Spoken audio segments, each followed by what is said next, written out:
Okay, so now I just jump to the back of section 6.3, and I just want to demonstrate that this is all stuff that we've done and talked about before. So we're just giving new names to it, right? So let's go ahead and we'll just do a little screenshot trick real quick. All right. Let's look at, so the new vocabulary, right? Initial value problem. That means we have a differential equation, and we solve this, well, we would solve this by knowing y is like the antiderivative of dy dx, and then we would plug in to figure out c. But they've already done the work for us. They already say, hey, show that this is a solution. Okay, fine, let's show it. So that means both of these conditions over here need to be satisfied. So first we should check, well, what is y prime? Okay, so there's a product rule because I have an x times e to the minus x. So the derivative of first is 1 times the second plus the derivative of the second, which is negative 1 times e to the minus x. This here is a chain rule. Okay, so that's only the derivative of e to the minus x. Now I do times the first, so times an x. So here it is. Here's my unclean version of the derivative of y. So now let's clean it up. So I have a negative with an x, and I have a 1, so that's 1 minus x is being multiplied by e to the minus x. Okay. So let's see, is this true? Yes, it's true. All right.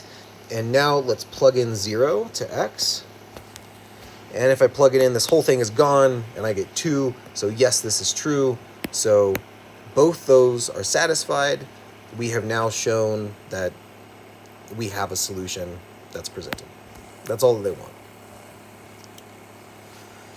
want. Show that this other thing is a solution. Okay, so again, take a derivative, plug in. Find general solutions. This is just like general antiderivative. In other words, everything is going to have a plus c. So we'll just do a few examples. It's all just a new vocabulary lesson for us.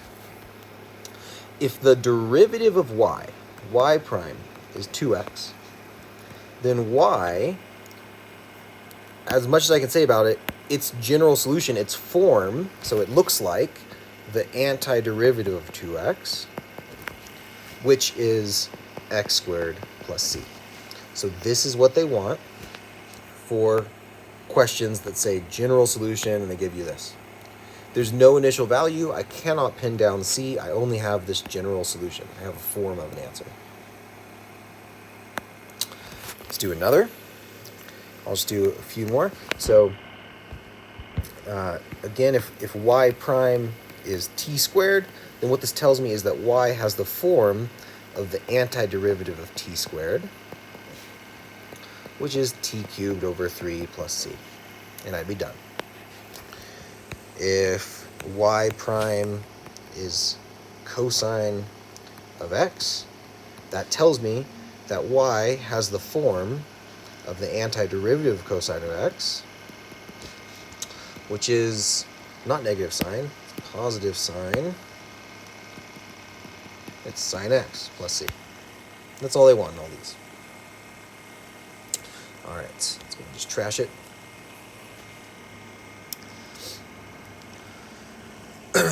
Initial value problems, right? They're the same as what we just did, but now you have to figure out what c is by plugging in the initial value. I guess we can go ahead and just do one quick example. So I'm just going to look here. Well, that one has an answer. All right, I'll do 10. No. Let's do the trig one. Okay, so I know y has the form, or you know what? I'm just going to go ahead and write equals. I don't think... yeah, so I need... All right, no. There's two different things I'll say. Y has the form of the antiderivative of sine x dx. What is that? That is minus cosine of x plus c. And now what we can say with truth is that y of 0, well, if I plug in 0, cosine of 0 is 1. It's negative 1 plus c, which is going to equal 3. And, all right, so if I add 1 to everything, that says c is equal to 4. So y is equal to 4 minus cosine of x. Gross. Whatever. That's a solution to the initial value problem. All right. Like I said, we use differential equations to model motion. Let's just do the most common one with physics and position.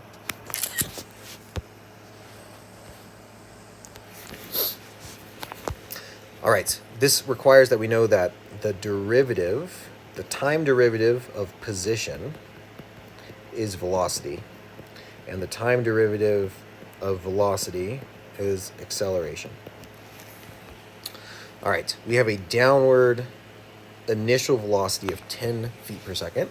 So our velocity at time 0, so we're throwing a rock down, right the instant our hand is not touching it, is negative 10 feet per second.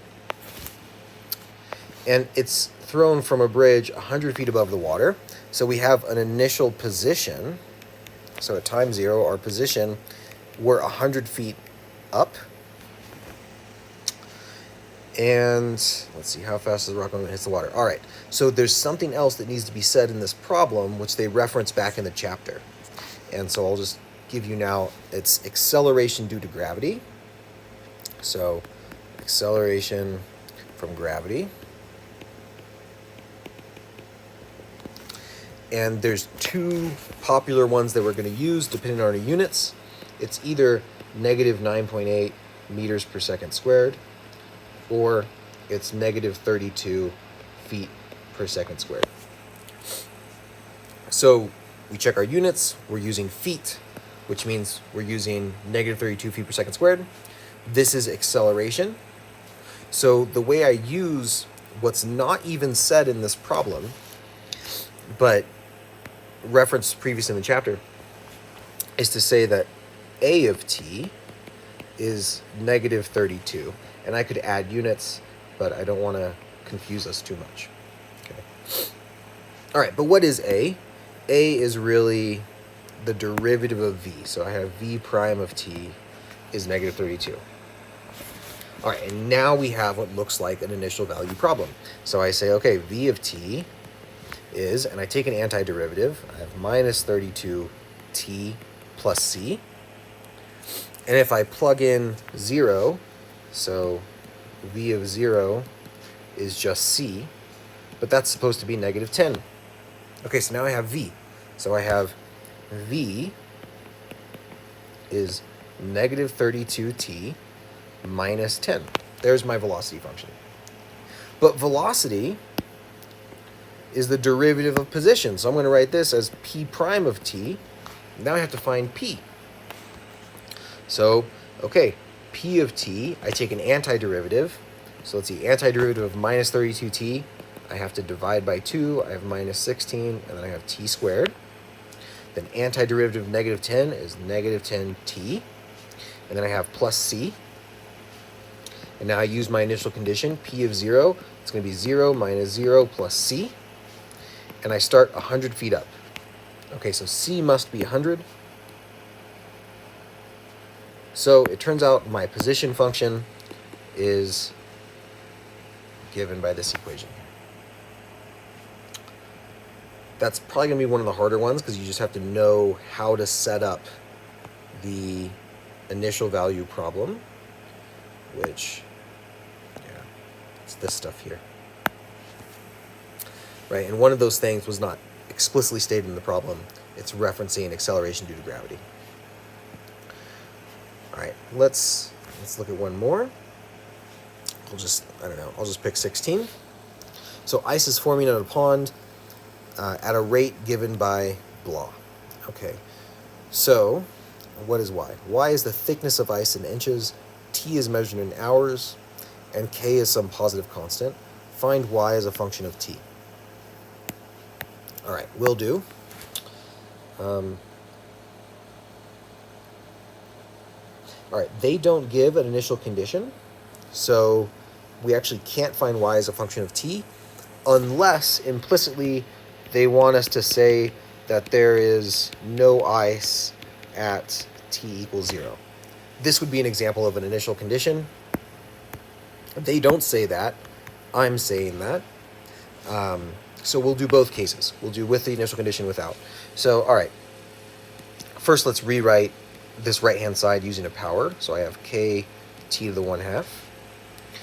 And now y, as a function of t, I take an antiderivative. So I add 1 to the power and divide. So I have k, and then I have t to the 3/2 over 3/2 plus some constant c. This is my general solution. If we use this initial condition, when t is 0, that would kill this whole thing. And I would just have c. And so it must be, if I want to satisfy this, that c would be 0. So my solution to the initial value problem will be y of t is equal to, and I'm going to clean up the division by a fraction. So I have 2k over 3, t to the, 3 over 2, and that's it. This would be my initial value problem solution.